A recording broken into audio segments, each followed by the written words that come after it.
Bismillahirrahmanirrahim. Assalamualaikum warahmatullahi wabarakatuh. Perkenalkan, nama saya Ihsan Lutfi Zabadi, NIM 193111174 dari kelas PAI 3E IAIN Surakarta. Kali ini saya akan menjelaskan tentang thariqah yang terorganisir di Indonesia. Pada awalnya, thariqah adalah sebuah cara yang ditempuh seorang sufi untuk mencapai spiritual tertingginya dengan cara memperbanyak zikir dan menahan hawa nafsunya. Dari segi etimologi, kata thariqah berasal dari kata thariqah yang merupakan bentuk masdar dari kata benda thariqa, thariqatan, bitoriqin, yang memiliki arti jalan atau cara. Menurut terminologi dalam buku agenda Muktamar ke-9 Jam'iyah Ahli Al-Thariqah Al-Mutabarah An-Nahdiyah disebutkan bahwa thariqah ialah ilmu untuk mengetahui hal ihwalnya nafsu dan sifat-sifatnya, mana yang tercela kemudian dijauhi dan ditinggalkan, dan mana yang terpuji kemudian diamalkan. Sedang dalam kitab Jami'ul Liusul fil Auliya karya Syekh Ahmad Al-Kamisakanawi disebutkan at-thariqah ya asirah al-muhtasah bisolikin ilallah min qad'il manazil wa tariqi fil maqamat.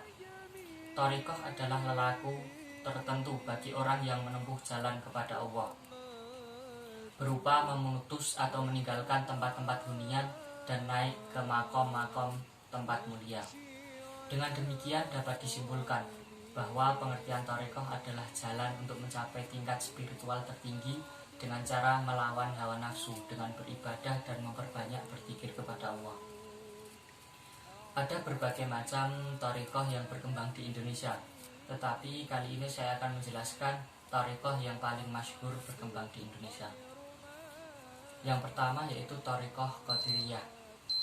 Qadiriyah adalah nama thariqah yang diambil dari nama pendirinya, yaitu Syekh Abdul Qadir Al-Jilani, dengan nama lengkap Syekh Abdul Qadir Al-Jila Al-Ghawas Al-Auliya. Dasar pokok ajaran thariqah ini yaitu tinggi cita-cita, menjaga kehormatan, baik pelayanan, kuat pendirian, dan membesarkan nikmat Tuhan.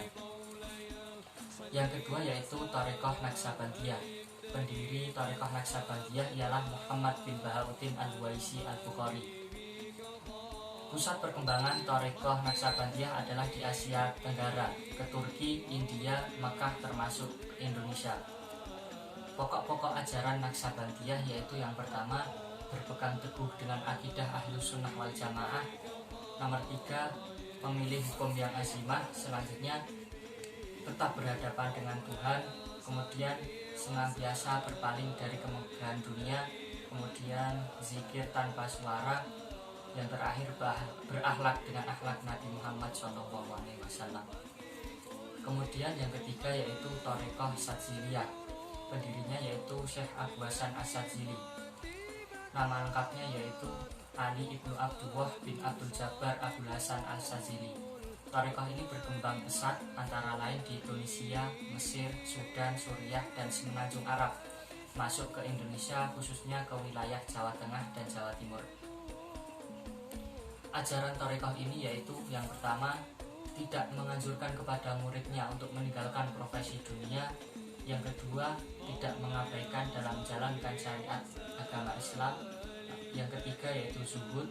Dan yang keempat yaitu tidak ada larangan untuk menjadi orang kaya, asalkan hatinya tergantung pada harta yang tidak tergantung pada harta yang dimilikinya. Yang keempat yaitu thariqah Satariyah. Pendirinya yaitu Syekh Abdullah As-Satari. Ada 10 aturan yang harus dilalui untuk mencapai thariqah Satariyah ini, sebagaimana yang dikutip dalam ensiklopedia Islam, yaitu tobat, zuhud, tawakal, qanaah, uzlah, muraqabah, sabar, ridho, zikir, dan musyahadah. Zikir dalam thariqah Satariyah terbagi dalam 3 kelompok, yaitu menyebut nama Allah yang berhubungan dengan keagungannya, kedua menyebut nama Allah yang berhubungan dengan keindahannya, kemudian yang ketiga yang merupakan gabungan dari kedua sifat tersebut.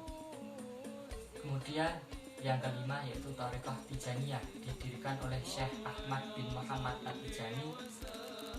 Tarekat ini berkembang di negara Afrika, Senegal, Mauritania, Guinea, Nigeria, dan Gambia. Kemudian berkembang ke luar Afrika, termasuk Saudi Arabia dan Indonesia. Tarekat Tijaniyah tidak diketahui pasti masuk ke Indonesia, tetapi yang paling masyhur yaitu kehadiran Syekh Ali bin Abdullah At-Thayyib dan adanya pengajaran Tarekat Tijaniyah di pesantren Bundar Cirebon. Secara umum, amalan zikir dalam Tarekat Tijaniyah terdiri dari 3 unsur pokok, yaitu istighfar, sholawat, dan hailallah. Menjadi murid Tijaniyah, wirid ikhtiriyah, dan yakni wirid yang tidak mempunyai ketentuan kewajiban mengamalkannya dan tidak menjadi ukuran syarat sah atau tidaknya menjadi murid Tijaniyah. Wirid wajibah ini terbagi lagi menjadi 3, yaitu wirid lazimah, wirid wadifah, dan wirid hailallah. Kesimpulannya, tarekat adalah jalan untuk mencapai tingkat spiritual tertinggi dengan cara melawan hawa nafsu dengan beribadah dan memperbanyak zikir kepada Allah. Tarekat dan tasawuf adalah kedua ilmu yang tidak dapat dipisahkan. Ada berbagai macam tarekat di Indonesia, tetapi yang saya jelaskan di atas adalah tarekat yang paling masyhur di Indonesia. Cukup sekian yang dapat saya sampaikan. Apabila banyak kekurangan, saya mohon maaf. Billahi taufiq wal hidayah. Wassalamualaikum warahmatullahi wabarakatuh.